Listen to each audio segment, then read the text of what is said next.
Mesdames, Messieurs, chers spectateurs, bonjour. Nous sommes ensemble pour une petite heure, en gros 45 minutes consacrées à un débat et puis un quart d'heure ensuite pour répondre aux questions que vous voudrez bien nous poser. Le sujet, c'est l'Europe face aux tensions géopolitiques, ainsi que vous le savez. Il me semble que 2019 risque d'être une année cruciale pour l'Europe. En effet, l'Europe traverse un certain nombre de difficultés qui sont politiques, sécuritaires, migratoires, j'en passe. Ceci se traduit par une aggravation des contradictions géopolitiques et géoéconomiques. Et si ça ne suffisait pas, on a bien entendu le fameux Brexit dont tout le monde parle depuis des mois et des mois et des mois. De quelle manière cela va-t-il se finir? On en parlera un petit peu plus avant. Nous avons le renouvellement du Parlement européen. Tout ceci, je voulais dire, va quelque peu, en tout cas, mettre un peu l'Europe en souffrance. Et quand l'Europe est en souffrance, les entreprises le sont aussi. Et comme ça ne suffirait pas à notre bonheur, on a en plus une dimension qui est évidemment planétaire et que l'Europe et le nombrilisme ne suffit pas non plus. Il faut considérer des grands pays comme la Chine, comme les États-Unis, comme la Russie, des grands pays qui, pour certains, se livrent une guerre économique, on va dire sans merci, et qui, pour ce faire, posent des pions un peu partout dans le monde. Autant de points qui sont évidemment un petit peu contraires à la prospérité de notre communauté. Alors, j'ai avec moi aujourd'hui 3 spécialistes éminents qui vont participer à la réflexion. On n'a pas pour objectif, dans les 45 minutes qui nous sont imparties, de refaire le monde, mais on va essayer de poser un certain nombre de règles de base ou de constats de base qui font que comment ces spécialistes envisagent la situation pour 2019 et puis 2020. Je vais les laisser se présenter. Anna, je vous laisse... Oui, bonjour, Anna Boitin, économiste en charge de l'Europe chez Euler Hermès, leader mondial en assurance crédit. Bonsoir. François Delteil, je suis responsable du département risque politique d'AU Group. Bonjour, Anouk Nathan, et donc je suis le responsable du département de conseil et d'analyse économique chez EY, cabinet d'audit et de conseil qu'on ne présente plus. Me voilà bien entouré pour la matinée. J'avais envie quand même, Anna, de vous poser la première question. Savoir un petit peu comment vous analysez. Alors on va pas parler de crise en 2018 parce que ça donne des boutons à plein de gens. On va parler de difficultés, on va parler de frottement, on va parler de tout un tas de choses. Et pourquoi je ne parle pas de crise? Parce que je le mets un petit peu en miroir de ce qu'on a connu en 2008. C'est quoi l'évolution malgré toutes les difficultés de 2018? De quelle manière sont-elles différentes? Oui, c'est vrai que on se pose la question, elle est peut-être légitime. On est en 2019, une année en neuf. Est-ce que c'est une nouvelle crise qui s'apprête à y arriver? Donc, pour l'instant, je pense que c'est trop prématuré pour en parler. Il y a un certain nombre de fragilités qui se développent, que ce soit aux États-Unis, l'Europe, mais aussi la Chine. Donc, on est dans un environnement très fragilisé. Et si on regarde au niveau mondial, aujourd'hui, on est à peu près à des rythmes de croissance similaires à 2015-2016. Donc, si vous vous rappelez, à ce moment-là, on était avec un commerce mondial en valeur qui baissait. Donc, on devait baisser les prix pour pouvoir vendre. Donc en volume, il n'augmentait que de 2,5%, donc des volumes très faibles. Donc on est dans cet environnement-là. Et à l'époque, on avait quand même un petit peu plus de marge de manœuvre pour sortir. Et ce qui s'est passé, parce que la Chine a fait un important stimulus budgétaire, monétaire. Les États-Unis ont aussi implémenté un stimulus budgétaire. Ils ont fait de la dérégulation bancaire. Donc finalement, en 2017, les planètes se sont alignées et la croissance était synchronisée. On se réjouissait. Et en 2018, vu qu'on était en fin de cycle, avec cette montée d'incertitude, on a vu bien cette fragilité apparaître et simplifier. Et donc du coup, clairement, là, en 2019, on pensait que ça va être une année un petit peu de repli d'un point de vue incertitude, que ce soit le protectionnisme, que ce soit le Brexit, la fin des élections européennes qui confirmaient ou infirmaient cette montée de populistes.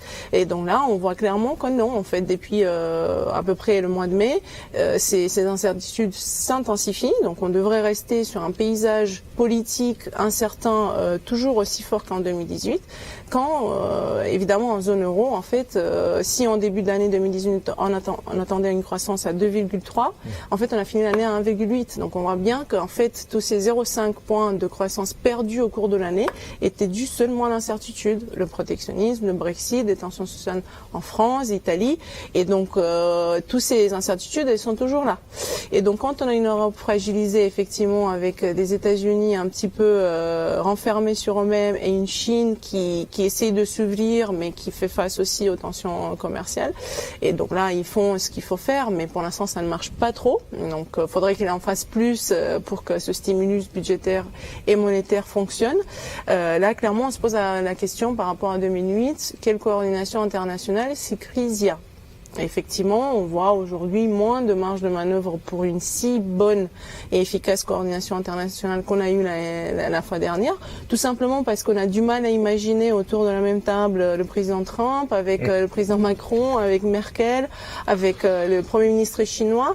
Donc clairement, là, en fait, vu que les États-Unis se retirent de leur rôle quand même de fournisseur en biens publics, que ce soit la défense, le climat, le G20, on voit bien qu'en fait, ça va pas nous amener dans un matelas de sécurité en cas de crise, sans parler du fait qu'en termes de politique monétaire, en fait, il y a aussi moins de marge de manœuvre.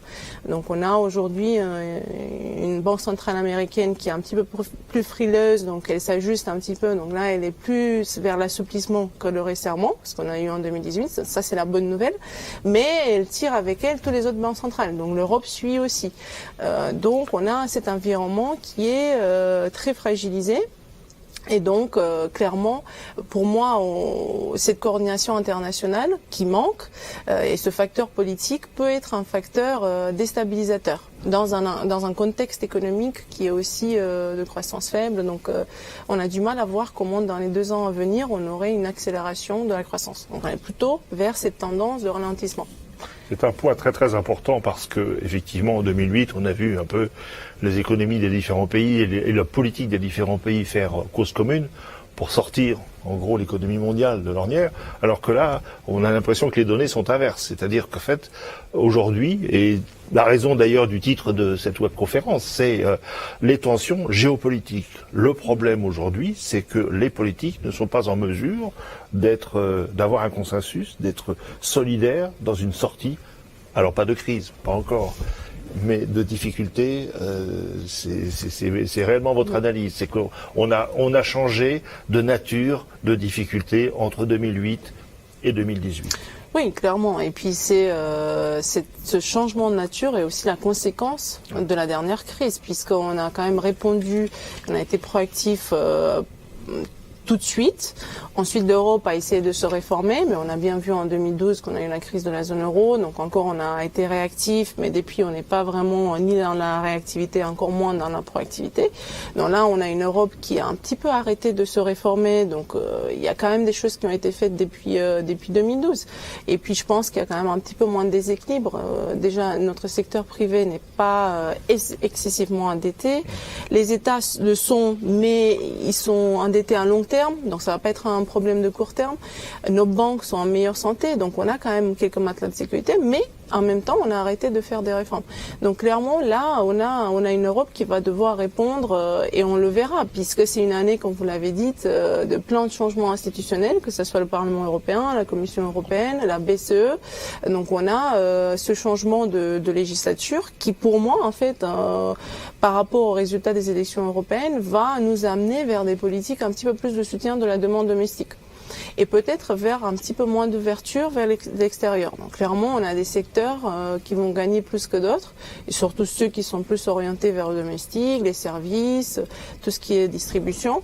Mais bon, c'est des secteurs qui font face à d'autres problèmes, donc ça va pas les sortir pour certains, comme la distribution, de la crise dont ils font face. Donc clairement, là, on est sur un environnement très fragilisé, et je pense clairement que la croissance en zone euro, en fait, pour ce qui est de cette année et l'année prochaine, elle ne sera pas beaucoup supérieure à 1%. pas beaucoup plus. Vos Donc pronostics sont pas très bons. 1%, c'est très faible. 1%, c'est pas assez pour voir une croissance de l'emploi. 1%, c'est pas assez pour voir une accélération des chiffres d'affaires des entreprises. 1%, c'est pas assez pour voir une baisse des défaillances des entreprises. Donc on est dans un environnement où clairement l'investissement des entreprises va ralentir face à l'incertitude qui est importée entre guillemets, mais aussi une incertitude domestique, le fait que le commerce mondial lui il s'affaiblit. Donc on est dans un cycle très mou. Mais sans accident politique, je pense qu'on va s'en sortir comme ça. Clairement, le facteur politique, vous l'avez dit, ça peut être un facteur amplificateur. Et si la fois dernière, c'était plus une crise financière qui a fini par une crise économique et in fine politique, cette fois-ci, ça peut être le contraire.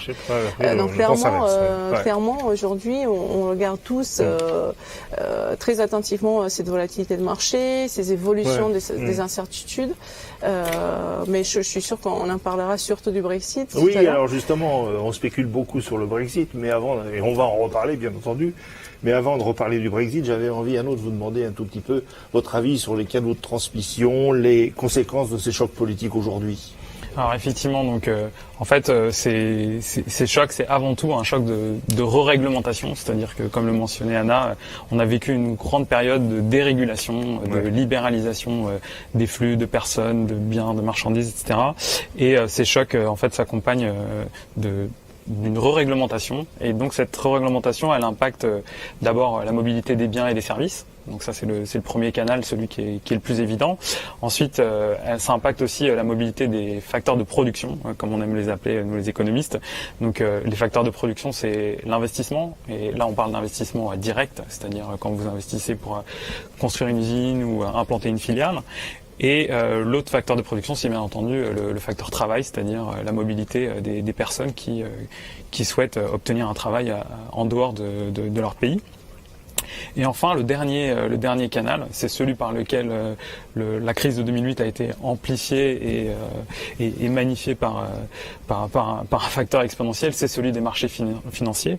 C'est-à-dire que il y a ce canal du sentiment qui fait que lorsque les investisseurs et les marchés ont un sentiment négatif, ils peuvent d'un coup faire en sorte que les liquidités se tarissent sur un marché et engendrer des réactions à la chaîne pour l'ensemble de l'économie.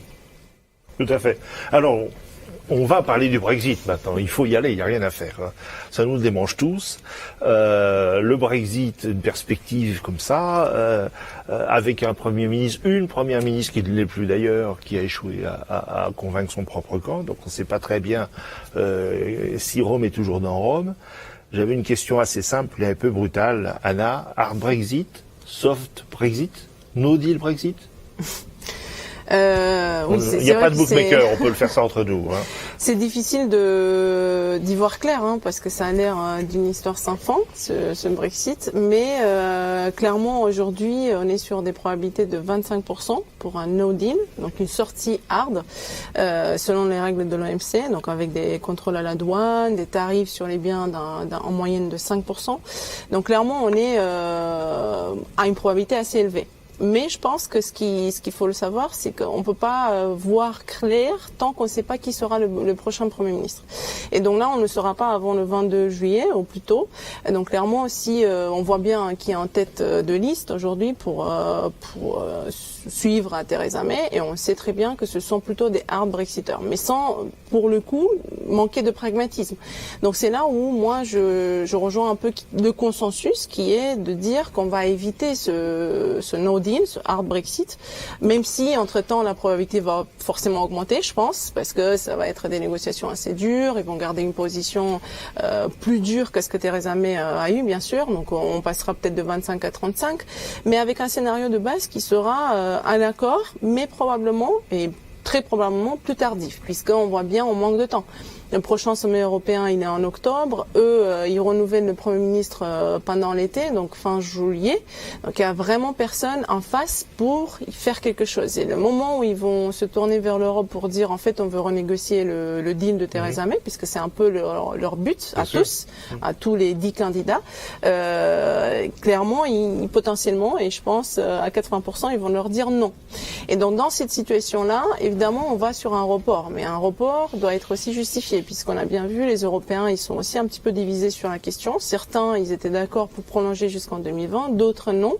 Donc je pense qu'il leur faut une raison, soit un renouvellement politique, soit un deuxième référendum, quelque chose qui justifierait, qui est quelque chose qui se passe en domestique, qui prend du temps, et donc on a besoin d'un report. Et je pense que si on va sur un report, les estimations montrent mars 2020, juin 2020, mais ça risque d'être un report un petit peu plus long, donc potentiellement 2020 encore une année de transition avant de signer un accord de sortie, et c'est pas forcément une bonne nouvelle.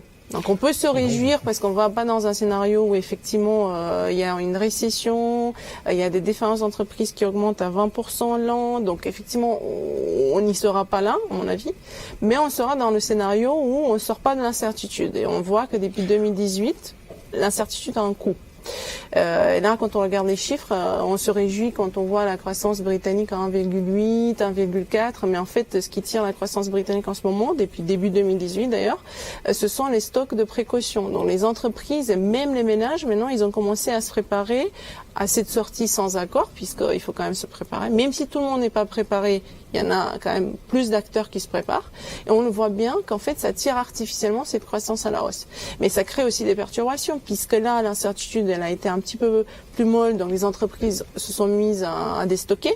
Puisqu'à un moment donné, de toute manière, il faut déstocker, mais à un certain prix, parce que ça leur coûte, il y a des frais financiers, certaines doivent s'endetter pour maintenir ces stocks, celles qui peuvent plus, donc forcément, elles peuvent aussi faire des rabais pour pouvoir les écouler plus vite, donc il y a quand même des impacts déflationnistes de cette situation, et je pense qu'à l'approche de cet 31 octobre 2019, quand c'est la date butoir, tout l'été, en fait, les entreprises vont recommencer à se préparer, puisqu'on ne saura toujours pas jusqu'à la dernière minute. On a toujours vu que ça se fait à la dernière minute.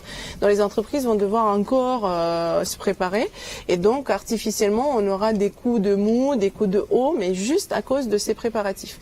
Et pour moi ça c'est quand même une inquiétude. L'incertitude, c'est la certitude de ne pas avoir de mauvaises nouvelles, mais c'est aussi une situation qui est d'une certaine manière très peu propice aux affaires, à toutes sortes d'investissements, puisque on sait très bien que les échanges ne sont réellement profitables et bénéfiques pour ceux qui participent que dans la mesure où ils sont prévisibles.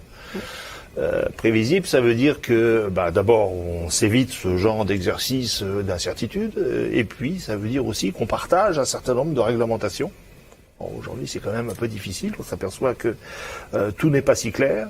Et j'avais envie, puisqu'on a un assureur avec nous, j'avais envie de lui poser la question qui était si le Brexit, qui a l'importance compte tenu que la place de Londres était une plaque tournante de l'assurance hier, aujourd'hui, mais comment aujourd'hui ? Oui, c'est vrai que la place de Londres a une place prédominante pour un certain nombre de risques. Alors, a été prédominante parce que Londres était très souvent le siège européen de toutes les grandes compagnies mondiales. Mais il y avait aussi un marché spécifique qui est le marché du Lloyd's, qui est un marché qui est très important dans un certain nombre de secteurs. Je pense à l'assurance transport, à l'assurance des événements. Donc à U-Group, nous on est courtier en risque de crédit et en risque politique spécialisé. Donc c'était aussi la place prédominante pour ces risques-là, notamment les risques politiques et les risques de crédit pour les banques. Et en pratique, on évoquait les différents scénarios de sortie du Royaume-Uni de l'Union européenne. L'hypothèse d'un no deal Brexit, ça veut dire que du jour au lendemain, vous avez une police que vous avez souscrite auprès du marché du Lloyd's à Londres.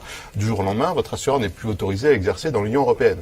Et en fait, pour être tout à fait franc, personne ne sait exactement comment ça se passerait en pratique, quelles seraient les conséquences, etc. Est-ce que les autorités vont faciliter, on va dire, les phases intermédiaires? Probablement. Mais on sent des chances quand même. Oui, il y a des chances, mais voilà, pas de certitude. On ne sait pas, par exemple, il peut y avoir des accidents de parcours, par exemple le paiement des sinistres, est-ce que le paiement des sinistres sera toujours possible ou pas? Enfin, il y a une certaine incertitude quand même. Alors, d'ores et déjà, il faut savoir que pour les risques nouveaux, les risques souscrits à partir de maintenant, donc par exemple Lloyd's a implanté une filiale à Bruxelles, donc qui permet de souscrire des risques pour des assurés européens. Donc théoriquement pour les nouveaux risques, on n'a pas beaucoup de problèmes réglementaires a priori, puisque on pourra émettre des polices d'assurance avec un assureur européen. C'est quand même un système aussi qui reste très lié à Londres, hein, donc oui, on va voir un petit peu comment c'est évolue dans le temps, parce qu'effectivement beaucoup de choses remontent. Il n'y a pas beaucoup d'équipes de souscription encore qui sont les flux financiers vont rester à Bruxelles, Qu'est-ce qu'il Pour vaudrait? l'instant, c'est pas trop le cas, a priori. Donc, c'est plutôt en train de remonter. Donc, on verra l'évolution du système selon les hypothèses. Mais le problème, c'est aussi les polices passées. Hein. Nous, on souscrit des polices qui sont quelquefois sur 5 ans, voire plus. Oui. Donc, il y a tout un stock de polices qui existent, qui sont toujours en vigueur, qui ont été souscrites avec des assureurs anglais. Donc, il y a la question de qu'est-ce qui se passe si, du jour au lendemain, l'assureur n'est plus autorisé à exercer dans l'Union européenne.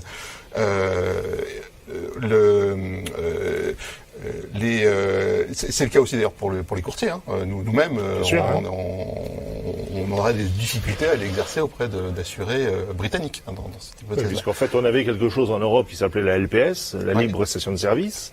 Ça veut dire demain, il y a Brexit, la libre prestation de service, elle ne fonctionne plus en UK. Non, elle ne fonctionne plus en Comme UK. elle ne fonctionne pas en Suisse, comme elle ne fonctionne pas dans un certain nombre de pays qui font a priori partie d'une Europe économique, on va dire, même si elle n'est pas énormément politique. Oui, c'est ça. Il y a différents degrés. C'est-à-dire qu'en fait, là, on parlait d'une Brexit, mais en fait, il y a aussi l'accord négocié. Un accord négocié, mais l'accord négocié ne préjuge pas d'un libre accès à l'Union européenne.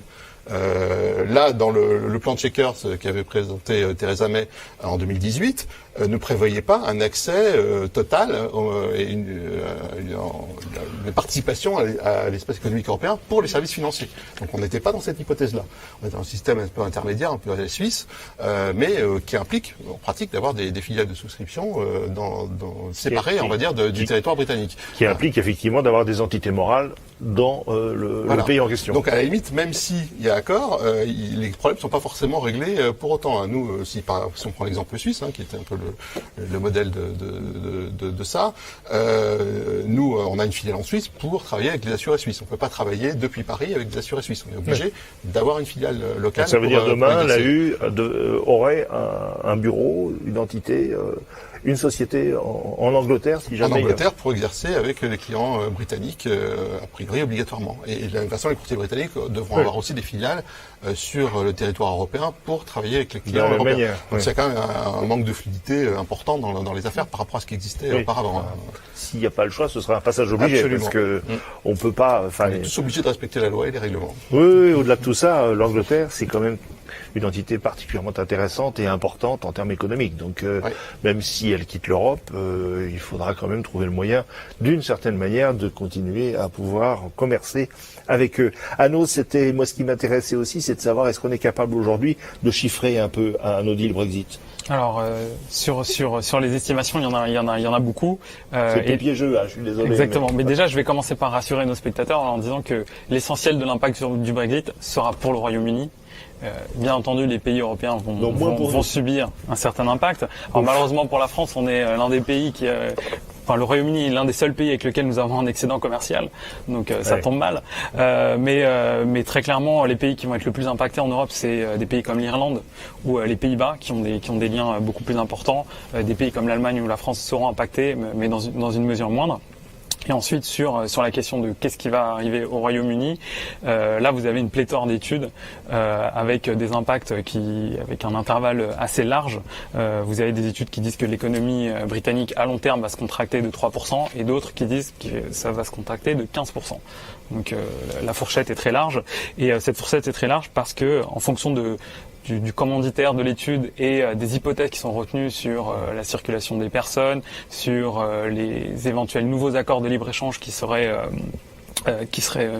en vigueur. Bien entendu, vous avez une panoplie très large et donc les scénarios catastrophes, c'est une contraction de l'économie de l'ordre de 10-15%. Les scénarios un peu plus optimistes avec effectivement des mesures et des relais qui font que ce choc est en contrepartie, on va dire, offseté, là c'est plutôt de l'ordre de 3%, et d'ailleurs c'est pour ça que nous on accompagne nos clients à estimer l'impact concret pour eux, puisque voilà vous avez une complexité et des scénarios qui sont multiples et c'est pas facile d'être conseil quand on a un écart type de 3 à 15. Exactement. En fait, nous, on aide à naviguer justement, à savoir quelles sont les hypothèses qui sont réalistes pour nos clients et avec lesquelles ils ont plus de facilité à vivre que pas.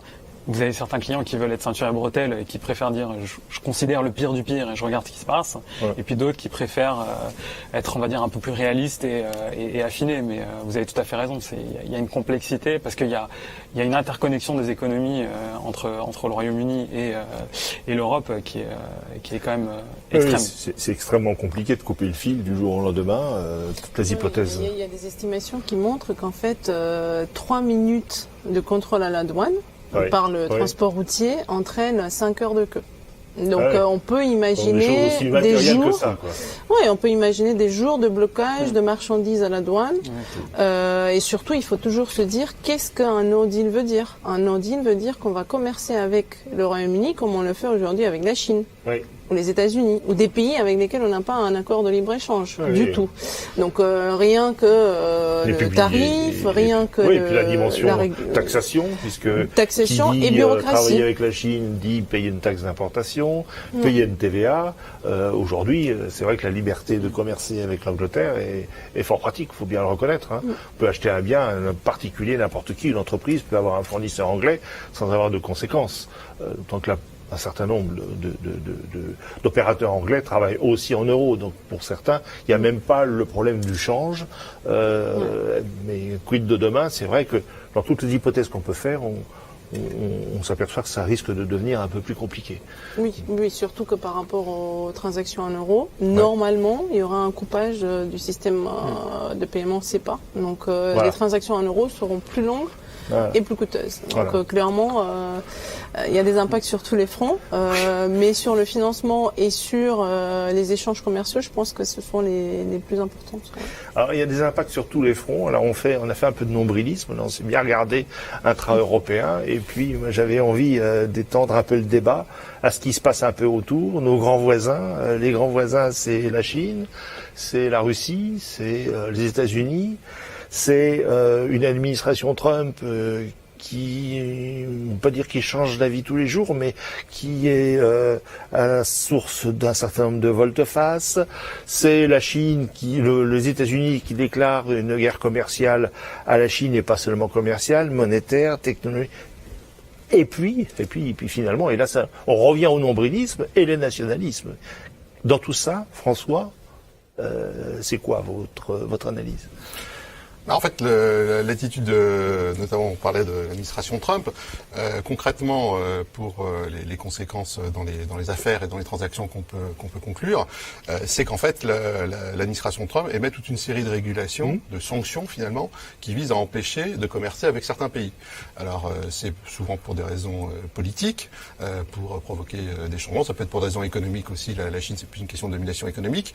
Le problème, c'est qu'en fait, théoriquement, quand vous émettez des sanctions, ça empêche les entreprises de votre propre pays d'aller commercer avec les pays concernés.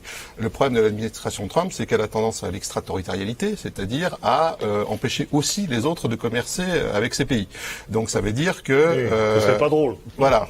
Alors il y a différents degrés là-dedans. En fait, ça peut concerner que des entreprises, par exemple européennes, qui auraient des filiales aux États-Unis. Comme elles ont une activité aux États-Unis, elles sont obligées d'obéir aux lois et aux règlements américains, même à la limite si c'est pas l'entité américaine qui contracte. Ça peut être le fait que les transactions soient en dollars. Donc, la BNP avait été condamnée du fait que la transaction était en dollars pour le problème iranien. Donc là, pour le coup, ça voudrait dire que des contrats en euros pourraient ne pas être concernés. Mais ça tend de plus en plus à être général. C'est-à-dire, en fait, en pratique, à partir du moment où une entreprise a un quelconque intérêt avec les États-Unis, elle ne peut plus du tout travailler avec les pays qui sont sous sanctions américaines, même si c'est autorisé par les autorités européennes. On a un exemple évidemment le plus extrême, c'est l'Iran, puisque en pratique le commerce n'est pas interdit entre l'Union européenne et l'Iran, mais en pratique vous trouvez plus une banque, plus il y en a une société de intermédiaire, conseil, etc. Nous-mêmes on n'irait pas probablement prendre une opération d'exportation sur l'Iran actuellement. Donc ça veut dire qu'en pratique, on ne peut plus commercer sur ce pays. Vous ne trouveriez pas aujourd'hui la capacité nécessaire à couvrir des engagements sur sur l'Iran. Non, d'ailleurs, la seule solution qui avait été envisagée, c'était de créer une société plutôt parapublique, par l'intermédiaire de la BPI, pour permettre ces transactions, parce qu'on sait que le marché, en pratique, c'est pas possible. En fait, toutes les entreprises ont peur des sanctions et des conséquences pour elles d'aller commercer avec un pays qui est dans le viseur de l'administration américaine. Ces sanctions, ces petits chiffons américaine. rouges, ils sont agités par l'administration américaine, globalement. Oui, c'est essentiellement... Il n'y a pas si d'autres vous exemples. travaillez un jour en dollars, vous êtes coincé. Non, mais c'est vrai. Donc effectivement, c'est essentiellement l'administration américaine qui est concernée. Faut savoir, par exemple, dans les polices qu'on émet, vous avez de plus en plus des clauses de ce qu'on appelle des clauses de sanctions. C'est-à-dire qu'en fait, les assureurs s'exonèrent de leur obligation d'indemniser s'ils étaient eux-mêmes menacés de sanctions de la part de l'administration américaine. Ça veut dire que c'est un cas où la couverture ne joue pas. Donc ça provoque une grande incertitude sur le fait que la couverture fonctionne efficacement. Parce que vous avez un cas, donc en fonction du pays sur lequel vous avez travaillé, vous posez la question, est-ce qu'il a un risque ou pas d'être dans le viseur américain? Parce que dans ce cas, ça veut dire que ma couverture, dans certaines hypothèses, pourrait ne pas fonctionner.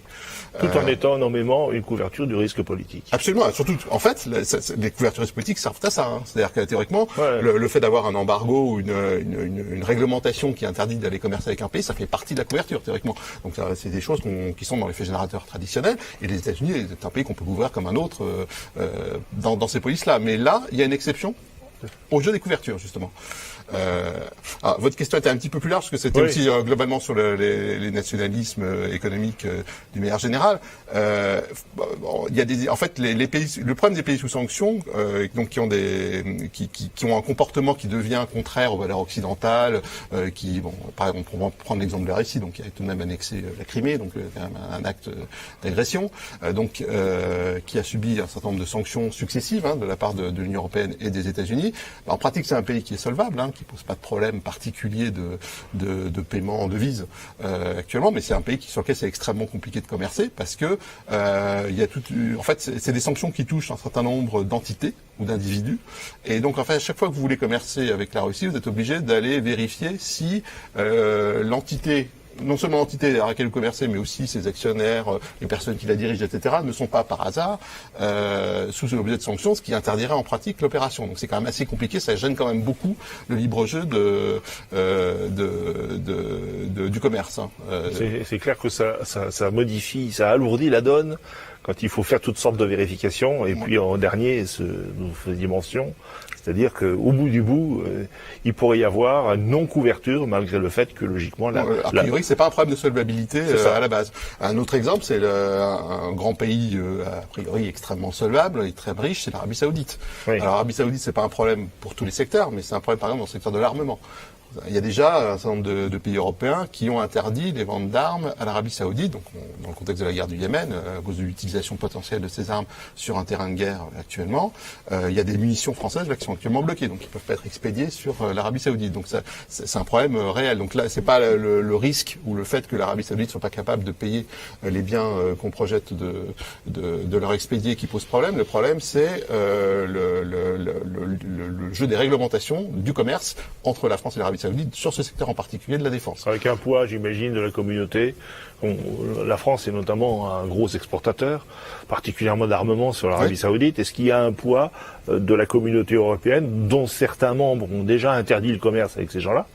Est-ce qu'il y a un poids de la communauté économique européenne, notamment sur la France, pour leur dire vous êtes gentils, mais enfin, ça serait quand même politiquement correct d'arrêter de livrer ces gens-là? C'est le problème de la position commune européenne, c'est-à-dire que pour l'instant, on reste sur des positions étatiques, pays par pays, en fonction de ses propres intérêts.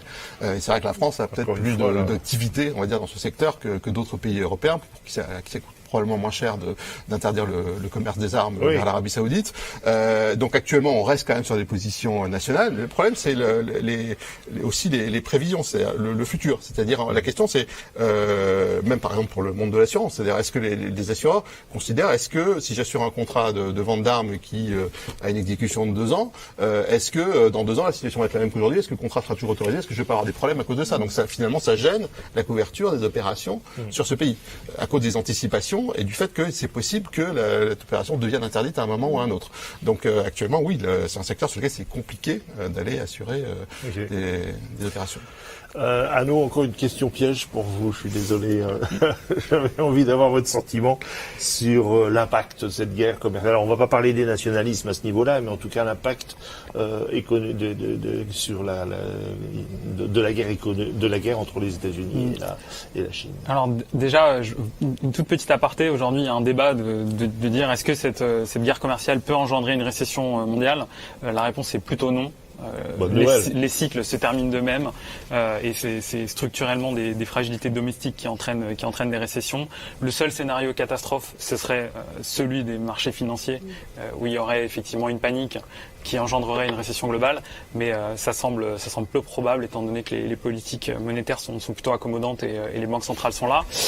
Donc la guerre commerciale n'engendrera pas de récession.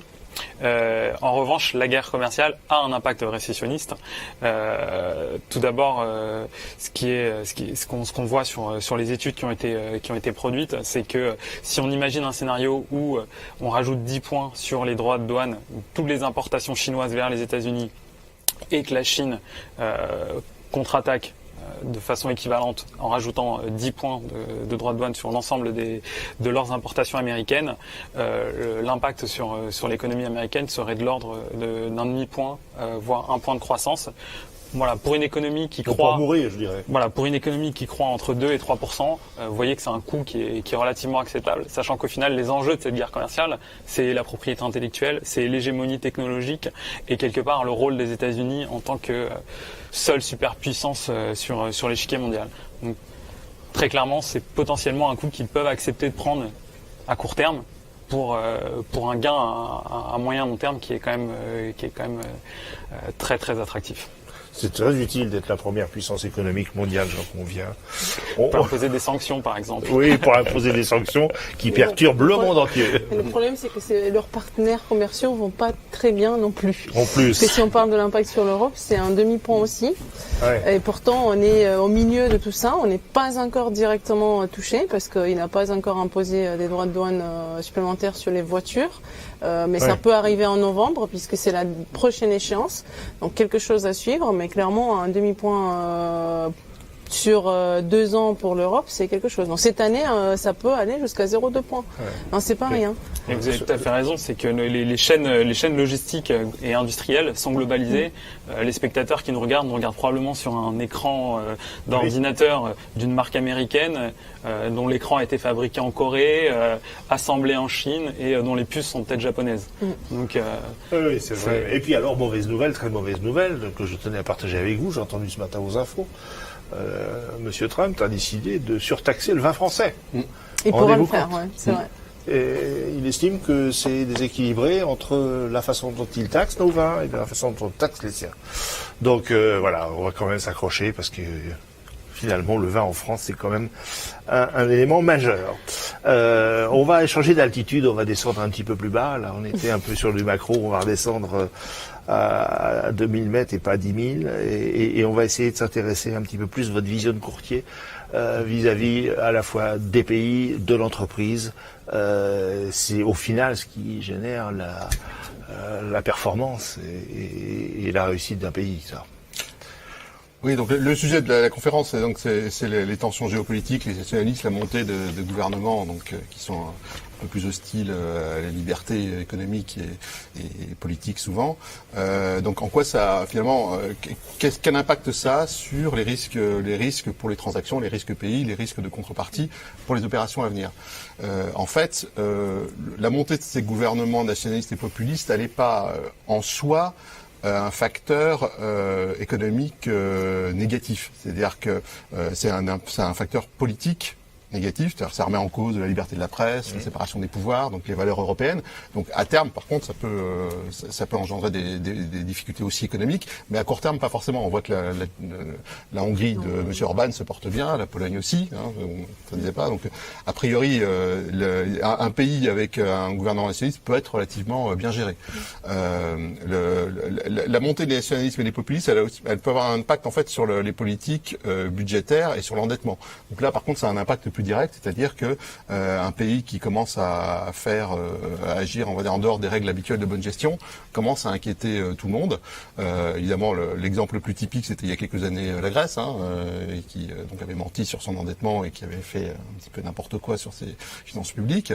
Et en pratique, actuellement, on en subit toujours les conséquences. C'est-à-dire que si vous cherchez à avoir des garanties sur la Grèce aujourd'hui, ça reste difficile. Les contreparties, qu'elles soient publiques ou privées, elles sont difficiles à obtenir. C'est vraiment extrêmement sélectif, alors qu'on est quand même des années et des années après la difficulté. Si on va dire dans la périphérie proche de l'Europe, on a un pays comme la Turquie qui est un excellent exemple. C'est-à-dire que c'est un pays qui actuellement, nous on a, en fait, chez Al Group, on a un outil de notation des pays qui s'appelle le J-Grade, disposition de nos clients,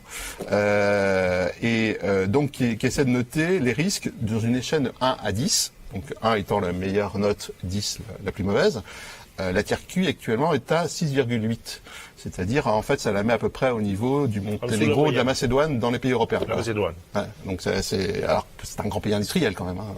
Donc c'est une situation qui est très anormale par rapport à sa place normale dans le jeu économique européen. Et ce qui est intéressant dans la Turquie, c'est que c'est l'évolution politique qui a été en fait au départ de la dégradation. C'est-à-dire que c'est un pays qui a toujours eu un fort endettement et on va dire des crises qui peuvent arriver régulièrement, mais qui ont toujours été gérées et a priori, ça a posé des problèmes pendant quelques mois, quelques années, quelques fois, mais ça s'est toujours résolu. Là, ce qui est intéressant, c'est que c'est surtout au départ un problème politique. Donc c'est le positionnement du gouvernement, son attitude, qui a fait que beaucoup d'investisseurs se sont freinés, les marchés aussi ont réagi, donc beaucoup moins de gens ont investi en Turquie, et les risques se sont dégradés petit à petit, donc ça aussi, l'endettement a augmenté, mais c'est plus une conséquence à la limite qu'une décision de départ, donc c'est plutôt une fuite en avant qui a été provoquée par la dégradation de la conjoncture, et on a vu sur 2 ans, la conjoncture se dégrader complètement en Turquie, ce qui fait qu'aujourd'hui, c'est extrêmement compliqué d'aller se couvrir en Turquie. Là, juste avant la conférence, j'ai eu un appel d'une entreprise justement pour une opération où on nous demandait de couvrir un risque qu'on n'aurait pas eu probablement il y a 2 ans sur des fournisseurs turcs. C'est-à-dire en fait on essaie de s'assurer, si on a un contrat un petit peu long, qui s'exécute sur 2 ans, on a les craintes qu'on ne puisse plus être en mesure de recevoir des biens de Turquie pour la période d'exécution du contrat. Donc on demande des couvertures qui n'auraient peut-être pas été imaginables avant. Donc on voit l'impact de... Et ça, ce genre de choses, vous le résolvez de quelle manière aujourd'hui ? On raisonne comme on peut, c'est-à-dire en fait, encore une fois, les risques sont, la Turquie, les assureurs en sont pleins. Oui. On a l'Hermès, les représentants de l'Hermès à côté de nous, donc je pense pas que l'Hermès soit d'une ouverture démesurée actuellement sur la Turquie. C'est un assureur sûrement qui est extrêmement sélectif, comme la plupart des assureurs de marché. Donc ça veut dire que c'est très compliqué d'aller faire des opérations avec, on va dire, un très grand nombre de contreparties actuellement en Turquie. Alors là, on a parlé des risques de nationalisme économique en Europe, mais il y a aussi des risques de guerre, par exemple, ou de révolution. Des pays qui étaient finalement de très bonnes contreparties, comme par exemple la Libye avant la révolution. L'Irak était un pays sur lequel on trouvait aussi assez régulièrement des garanties, pas forcément marché avant la guerre, mais là c'est un pays les troupes américaines ont quitté en 2011, et actuellement c'est extrêmement compliqué toujours d'aller trouver le moindre euro de garantie sur le pays, sauf des opérations. On en trouve sur certaines opérations, mais c'est extrêmement sélectif aussi. Donc le fait d'avoir une situation de conflit, de guerre, met à plat aussi les économies, et après, pour reconstituer, pour aller travailler avec ces pays dans le futur, c'est compliqué. Les révolutions arabes, on l'a vu aussi. Oui. Un pays comme la Tunisie est un excellent pays de contrepartie, et actuellement, c'est beaucoup plus difficile qu'avant la révolution d'aller trouver des garanties dessus. Par exemple, l'Algérie, on peut se poser la question. Actuellement, c'est pareil. C'est un pays sur lequel on trouve assez régulièrement des couvertures, et la situation actuelle fait que c'est quand même un peu plus tendu, et les capacités sont beaucoup plus réduites qu'auparavant. Surtout que moi je dissocie assez fortement la vie d'une entreprise exportatrice de la vie d'une entreprise qui va investir. Oui. Exporter, c'est compliqué. On va sur des pays, on parlait de la Turquie, là, c'était un fournisseur, c'est un peu différent. Mais au bout du bout, ça revient à peu près au même. On exporte, c'est compliqué, il faut se faire accompagner. Enfin, c'était le message de certain nombre de ministres du commerce extérieur il y a encore pas très longtemps en disant on ne peut pas aller à l'export sans avoir d'assurance crédit, donc votre métier. Mais c'est encore bien pire dans la mesure où on va aller mettre de l'argent dans un pays étranger. Ouais. C'est-à-dire on est investisseur. Là, les conséquences sont encore infiniment plus lourdes, incontestablement. On pourrait encore discourir pendant des heures, parce qu'il y a encore beaucoup de sujets dont on n'a pas parlé. Le temps imparti sur cette partie débat est écoulé maintenant, et on va aborder la question des questions des spectateurs. Excusez-moi pour la répétition. Et j'ai notamment un spectateur qui, en termes de facteur de fragilité, vous souhaitait qu'on revienne sur l'Italie parce qu'on n'avait pas suffisamment abordé de cette question, et quid de la Grèce aussi. François, peut-être, Anna? Moi, ce que je peux dire sur l'Italie, c'est que, en fait, l'Italie, c'est un grand pays industriel avec plein d'entreprises extrêmement profitables qui se portent très bien. Donc, c'est pas vraiment un souci, mais. Vous parlez de l'Italie, là. Oui, l'Italie. Mais par contre, il y a un souci sur le gouvernement lui-même, je pense, et sur tout ce qui est le secteur public, parce que c'est un secteur extrêmement endetté. C'est un secteur qui n'a pas toujours eu une excellente réputation de payeur dans le passé. C'est vrai que l'espèce de fuite en avant budgétaire du gouvernement peut inquiéter un petit peu, et c'est sûr que ça va probablement avoir des conséquences sur les niveaux garantis qu'on peut trouver sur certaines contreparties dans le pays. Aujourd'hui, d'un point de vue risque pays, il n'y a pas eu de changement à la dégradation. Donc on sait très bien qu'il y a eu des tensions l'année dernière, on a vu les conséquences, on est dans une croissance qui est quasiment nulle cette année et l'année prochaine. Donc c'est quand même le seul pays qui n'arrive pas à dégager une croissance plus forte que le taux d'intérêt qui paye, alors que les taux d'intérêt sont bas. Donc ça, c'est problématique effectivement pour la dette publique. Mais en même temps, on se dit que le secteur privé a des marges de manœuvre et sait faire en période de crise, et surtout l'environnement européen. Aujourd'hui, on a beaucoup trop d'autres problèmes plus importants et urgents que de presser l'Italie sur un coup de pouce supplémentaire qu'ils vont vouloir faire dans le budget 2020. Donc, c'est un petit peu le compromis qui va les sauver. Donc ils vont implémenter encore quelques mesures, à voir lesquelles. Est-ce que ça va être la flat tax ou pas? Donc on a eu l'année dernière le revenu minimal. Donc quand même des mesures sur plus ou moins du long terme, parce que certaines de mesures n'ont pas été vraiment productives. C'est ça le problème, c'est que les gouvernements populistes implémentent des choses très court-termistes qui à court terme peuvent stimuler, mais à long terme ce ne sont pas des réformes. Mais bon, en même temps, on n'attend pas une Italie en récession ou en crise. Mais c'est un facteur problématique aujourd'hui, effectivement. C'est un petit peu aussi sur le secteur financier en Italie, parce que c'est quand même, on a eu quand même la montée Paci Bank, qui a quand même eu des difficultés. On sait que c'est un pays sur lequel il n'y a pas forcément eu tout le ménage qui a été fait sur le plan des créances de la crise financière, et il y a un peu plus de questions, on va dire, sur le secteur financier italien que sur d'autres secteurs. C'est vrai, c'est par rapport aux autres secteurs européens. C'est nettement en amélioration quand même. Le taux de mauvais prêts, de mauvaises créances dans les banques italiennes sont clairement à la baisse, et puis en plus il y a des structures qui sont là pour on va dire assurer le secteur bancaire. Et un point qui est à la fois rassurant et inquiétant, c'est que on ne peut pas laisser l'Italie aller dans le décor. En fait. C'est pas la Grèce, c'est la troisième économie de la zone euro. Donc très clairement les enjeux sont beaucoup plus importants. Et donc c'est pour ça que même si effectivement il y a un peu de crainte et d'incertitude, je pense que globalement à un moment ou un autre, on mettra en place les politiques nécessaires pour que l'Italie n'aille pas dans un scénario à la grecque. Oui, d'ailleurs, scénario à la grecque qui nous a valu des hauts et des bas. Une question complémentaire qui souhaitait, un spectateur qui souhaitait qu'on revienne sur le cas de la Grèce. Aujourd'hui, on a vécu le pire, c'est mieux, c'est... La Grèce aujourd'hui se finance moins cher que l'Italie. Ah oui. Oui, sur les marchés financiers. Ce qui est plutôt le très taux à 10 engageant. ans, il est moins élevé que le taux italien. Ils ont Ouais. une croissance à 2%, ils ont une balance primaire à 4%. Donc on compare ça avec 0 pour l'Italie et 1,5. Donc ils s'en Certes. sortent bien. Après, c'est une année de changement politique en Grèce aujourd'hui. Donc ça veut dire aussi c'est un petit dérapage. Et là, on a vu, il y a eu quelques annonces qui n'ont pas vraiment contenté les Européens, avec des augmentations de retraite, de salaire minimum. Donc bon, voilà, c'est un coup de pouce qu'ils veulent faire parce que c'est une année électorale et qu'on a tous l'habitude de faire. Il va falloir voir à moyen terme. Mais la bonne nouvelle pour la Grèce, pour moi, c'est que on a 80% de la dette qui est détenue par du secteur public. Donc même s'il y a une restructuration de la dette, de toute manière, on pourra toujours rééchelonner la dette, baisser les taux. C'est différent. Ce n'est plus du tout de dette de marché comme c'était le cas en 2012. Donc je pense qu'on n'est plus au même starting point. Après, évidemment, ça va toujours être compliqué parce que c'est un fait. C'est 185% du PIB, la dette. Donc il faut quand même la repayer.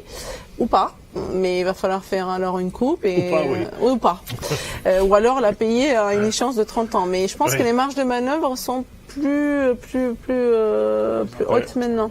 Mais il y a quand même, la Grèce c'est quand même un pays intéressant parce que c'est quand même un des rares pays. On a vu quelque chose qui était réservé aux pays émergents, c'était une nationalisation brutale d'une entreprise. Donc on parlait des pertes potentielles pour des investisseurs économiques. Il y a quand même les chantiers navals qui ont été nationalisés par le gouvernement et qui étaient condamnés d'ailleurs par le CIRDI. Donc ils sont obligés d'aller indemniser l'investisseur. Donc dans un cadre, c'était dans des cadres de commande de défense, donc c'était un petit peu un micmac entre l'État client ou l'État investisseur. Mais c'est quelque chose qui est relativement inconcevable en Europe quand même. Ça, on n'a pas vu ça dans d'autres pays que la Grèce depuis très longtemps. C'est vrai que le procédé est un petit peu particulier. Voilà. Donc le fait d'avoir des gouvernements un peu nationalistes populistes, on voit jusqu'où ça peut entraîner quand même dans les comportements. C'est aussi un risque qu'on presse aujourd'hui au Royaume-Uni, je crois, si je me trompe pas. Puisque la probabilité des élections a augmenté et que la probabilité d'un gouvernement travailliste a augmenté, et donc avec le risque de nationalisation. Voilà, c'est vrai que c'est des points communs. Il y a nationalisation aussi. En France, il y a des nationalisations en 1980, mais il y a quand même eu une indemnisation normale des actionnaires. Donc dans ce cas-là, bon là, c'est un jeu de propriété. Il n'y a pas forcément de pertes pour les investisseurs. Le problème, c'est quand il y a des pertes pour les investisseurs. Je pense pas que le gouvernement travailliste quand même ira jusqu'à léser les investisseurs. Là, je vais encore vous poser une question parce que un spectateur intervient sur ce que vous avez dit, à savoir que vous disiez que les transactions en euros seraient plus longues et plus coûteuses. Oui. Ce spectateur souhaiterait savoir pourquoi, pour quelle raison, quel est le fonctionnement qui se trouve. Parce qu'aujourd'hui, sauf accord d'urgence, mais aujourd'hui, en étant dans le marché unique, on est connecté au système de paiement interbancaire qui s'appelle SEPA. Donc, en étant plus dans le marché unique, on est déconnecté automatiquement. Donc, ça veut dire qu'en fait, on n'aura plus le paiement instantané. C'est dans ce sens-là. Après, il peut y avoir des exceptions. Passer par Swift en fait. Ouais. C'est ça. Si on n'a pas de système un peu entre deux, on va devoir rebasculer sur Swift pour toutes les transactions vers le Royaume-Uni et jusqu'à ce qu'on trouve une alternative. Alors qu'effectivement aujourd'hui on est connecté parce qu'on a la même réglementation bancaire et financière entre Londres et Paris par exemple. Ouais. Et s'il y a un Brexit, les Anglais vont reprendre le contrôle de leur réglementation financière. On imagine mal un Brexit avec un contrôle des instances européennes sur la finance au Royaume-Uni. Donc, voilà. Il y a un certain nombre d'entreprises qui ont déjà basculé leurs opérations en Europe continentale, Bruxelles ou autre capitale, et donc du coup, par leur succursale là-bas, ils se font payer en euros. Ah oui, c'est ça. Ouais. Donc déjà, il n'y a plus... Déjà, ça contourne le problème. En fait. Donc il ne passe plus par... On a également une question sur l'Iran. Le mécanisme actuellement mis en place avec l'Union européenne ne fonctionne pas totalement avec l'Iran. Qu'anticipons-nous sur ce sujet ? Qui veut répondre ? Écoutez, sur le mécanisme qui a été mis en place, je pense que c'était surtout une annonce politique pour dire qu'il y avait une volonté européenne de quelque part être un contre-pouvoir aux Américains. Mais je parlais de SWIFT. En fait, tant qu'il n'y aura pas d'alternative à SWIFT et que l'ensemble des entreprises européennes sont quelque part condamnées à transacter en dollars, vous pouvez, c'est-à-dire que les Américains, s'ils remontent à vous à un quatrième échelon, Ouais. vous transactez en dollars et par un quelconque moyen vous avez fait une transaction en Iran, vous serez sanctionné. Donc malheureusement, quel que soit le mode de contournement, ce type de mode de contournement n'est pas assez ambitieux véritablement pour dire aux entreprises européennes, allez-y, vous avez un paratonnerre. En fait, aujourd'hui, ce véhicule est quasi inutilisé et il y a très peu d'intérêt parce que tout le monde sait que c'est avant tout une opération de com. Ouais. Plus qu'un véritable moyen. Ça parce reste que une opération extrêmement risquée si on essaie de... exactement. Je pense que n'importe quel exportateur qui exporterait ailleurs qu'en Iran s'expose à des sanctions américaines en utilisant ce véhicule. Et malheureusement, tant que le dollar sera la monnaie de référence et qu'il n'y a pas d'alternative à Swift, à mon avis. voilà, et qu'il n'y a pas d'alternative à Swift, en fait, on ne pourra pas transacter en Iran.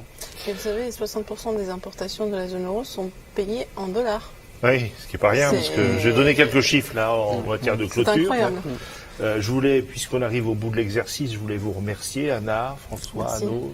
Merci de vos explications, de vos commentaires, de vos spéculations parfois, de vos pronostics, si on peut dire comme ça. Mais je voulais pas terminer cette webconférence sans donner quelques chiffres un tout petit peu encourageants, parce qu'on a toujours un peu tendance à être le quatrième joueur de l'équipe. On n'est pas forcément les quatrièmes joueurs de l'équipe, dans tous les cas, même si on n'est plus une grande puissance militaire, même si on n'est plus la première puissance économique mondiale. J'ai été chercher les chiffres de l'Union européenne, et voilà, je vous livre ceci pour ce que c'est, et c'est la vérité. L'Union européenne est la première puissance commerciale du monde. C'est le premier partenaire commercial de 80 pays dans le monde, et de la majorité des membres de l'OMC. Et c'est le premier exportateur mondial avec un excédent commercial de 300 milliards d'euros sur les produits industriels, de 130 milliards sur les services et de 20 milliards pour les produits agricoles. On n'est quand même pas si mauvais. Je vous remercie. Merci. Merci.